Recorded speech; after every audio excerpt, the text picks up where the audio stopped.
இங்கே பாருங்கள், கொள்ளு சாதம்.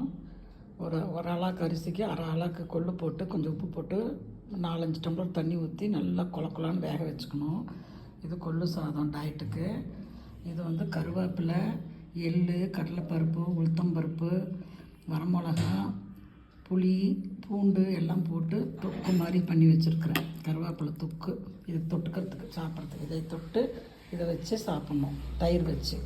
இது கடலக்காய், வெங்காயம், பூண்டு, வரமிளகா, தேங்காய், கடலக்காய் எல்லாம் வச்சு இதுக்கு தாளித்து கொட்ட மாட்டேன், ஏன்னா டயட்டுங்கிறதுனால இது வச்சு சாப்பிட்றது. இது கொள்ளு தண்ணி, காலையிலேயே குடிக்கிறது கொள்ளு தண்ணி. இது இன்றைக்கி சாட்டர்டே டயட்டு. நான் ஓட்ஸ் மார்னிங் ஓட்ஸில் பழமெல்லாம் போடுவேன்.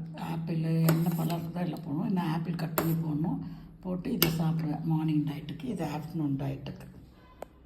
ஓகேவா?